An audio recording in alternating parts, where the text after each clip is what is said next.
नमस्कार.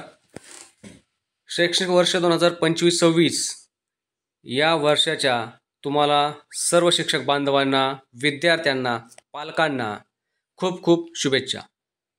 आजच्या व्हिडिओमध्ये आपण UDICE प्लस या प्रणालीमध्ये स्टुडंट डेटाबेस मॅनेजमेंट सिस्टममध्ये शाळेतील विद्यार्थ्यांची प्रोग्रेशन ॲक्टिव्हिटी शाळा लेवलवर कशा प्रकारे करावी याच्या विषयीची सविस्तर माहिती आजच्या व्हिडिओमध्ये मी देणार आहे. सर्वप्रथम तुम्ही तुमच्या मोबाईलमध्ये किंवा लॅपटॉपमध्ये किंवा डेस्कटॉप कॉम्प्युटरवर कोणतंही एक ब्राउझर ओपन करू शकता. जास्त करून गुगल क्रोम हे ब्राउझर चांगलं आणि सपोर्टिव्ह आहे. त्याच्यामुळे आपण गुगल क्रोम हे ब्राउझर ओपन करायचं आहे. गुगल क्रोम ब्राउझर ओपन केल्यानंतर आपणा सर्वांना ज्ञात आहे लॉग इन ID म्हणजेच आपल्या शाळेचा UDICE कोड आणि पासवर्ड टाकून सिक्युरिटी कोड भरा आणि लॉग इन करा. लॉग इन केल्यानंतर पुढे आपणास काय करायचं आहे याची सविस्तर माहिती आजच्या या व्हिडिओमध्ये मी देण्याचा प्रयत्न करीत आहे. ही माहिती आपणास आवडली तर व्हिडिओ लाईक करा, चॅनल सबस्क्राईब करा आणि आपल्या शिक्षक बांधवांना जरूर शेअर करा. चला तर मग पाहूया प्रोग्रेशन ॲक्टिव्हिटी कशी कंप्लीट करावी याविषयीची सविस्तर माहिती. या ठिकाणी आपण आपला यूजर ID आणि पासवर्ड वापरून लॉग इन केलेला आहे. लॉग इन केल्यानंतर वेबसाईटच्या डाव्या बाजूला तुम्हाला एक स्क्वेअर बॉक्स दिसतो, लाल रंगाचा स्क्वेअर बॉक्स दिसतोय. त्या ठिकाणी तुम्हाला बघा स्टुडंट मूवमेंट अँड प्रोग्रेशन, त्याच्या खाली प्रोग्रेशन ॲक्टिव्हिटी ही टॅब तुम्हाला दिसेल. ती टॅब दिसल्याबरोबर तुम्हाला प्रोग्रेशन ॲक्टिव्हिटीवर क्लिक करायचं आहे. प्रोग्रेशन ॲक्टिव्हिटीवर क्लिक केल्यानंतर तुमच्यासमोर प्रोग्रेशन मॉड्यूल अशा प्रकारे एक टॅब आणि बटन गो बटन दिसेल. त्या गो बटनावर तुम्हाला क्लिक करायचं आहे.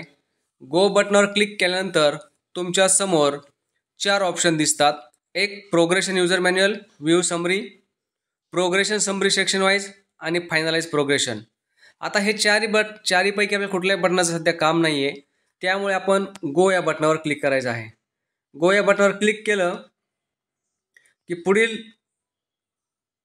विंडो ओपन होईल. पुढील स्टेपमध्ये तुम्हाला क्लास आणि सेक्शन म्हणजेच इयत्ता आणि तुकडी निवडायची आहे. इयत्ता आणि तुकडी निवडण्यासाठी तुम्हाला सिलेक्ट क्लास या ड्रॉप डाऊन ॲरोवर म्हणजेच खालच्या बाणावर क्लिक करा. त्या ठिकाणी आपल्या शाळेतील सर्व इयत्ता दिसतील. तुम्ही ज्या इयत्तेचे क्लास टीचर असाल त्या इयत्तेची तुम्ही निवड करा. त्यानंतर पुढे खाली सिलेक्ट सेक्शन म्हणजेच तुम्ही भरलेली तुकडी निवडा आणि गो या बटनावर क्लिक करा. गो या बटनावर क्लिक करण्या अगोदर नोट वाचायची आहे सर्वांनी. नोट वाचल्यानंतर तुम्हाला दिसेल the class to be promoted value increase by +1 in comparison to the preceding class. If promoted passed with examination and promoted pass without examination are selected. म्हणजेच काय, जर प्रमोटेड किंवा पास असं आपण सिलेक्ट केलं तर +1 होईल. त्याला क्लास टू बी प्रमोटेड +1 असेल. म्हणजे जर पहिलीतला मुलगा हा दुसरीत जाईल, दुसरीतला मुलगा तिसरी जाईल. सेकंड नोट आहे इफ नॉट प्रमोटेड किंवा not pass repeater and discontinued before examination असं जर आपण सिलेक्ट केलं then the value in class to be promoted will be the same as in the preceding class.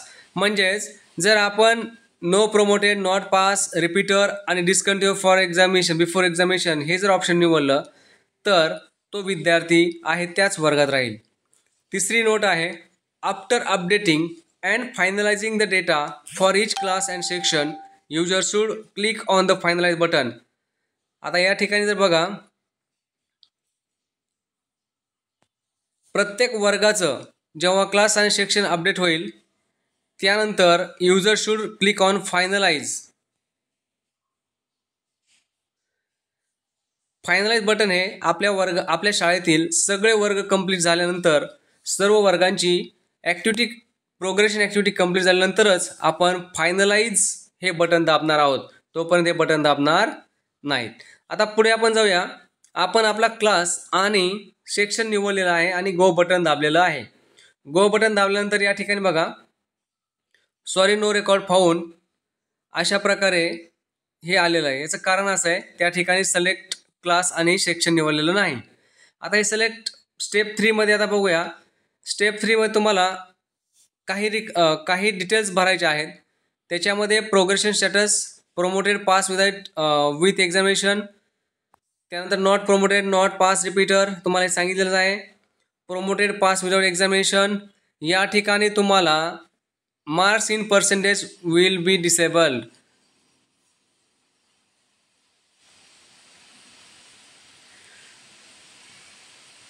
Discontinue before examination, promoted pass provisionally, marks in percentage, हे percentage आपल्याला टाकायचंच आहे. त्यानंतर number of days school attended, schooling स्टेटसमध्ये तुम्हाला तो मुलगा त्या शाळेत शिकत आहे की शाळा सोडली आहे हेच तिथं तुम्हाला टाकायचं आहे. इलिजिबल प्रोमोटेड क्लास और सेक्शन, या ठिकाणी तुम्हाला कोणत्या वर्गात तो पात्र आहे, कोणत्या वर्गात तो प्रमोट करायचा आहे याची माहिती भरायची आहे. अशा प्रकारे ही सगळी माहिती भरल्यानंतर तुम्हाला त्या मुलाला अपडेट करण्याकडे जायचं आहे. ही आपण एक बेसिक माहिती बघितली. नेमकं कोणतं ऑप्शन निवडल्यावर कोणती माहिती आपण त्या ठिकाणी फिलअप करायची आहे.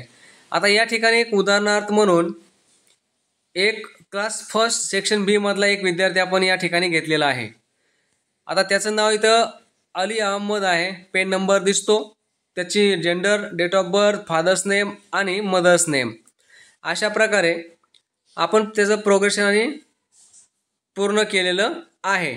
आता हेच 4 मुद्दे मी वरी आपण एक्सप्लेन केलेले आहेत. Promoted pass with examination, marks in percentage, number of days attended 45, schooling status सांगितलं आहे, स्टडिंग इन सेम स्कूल.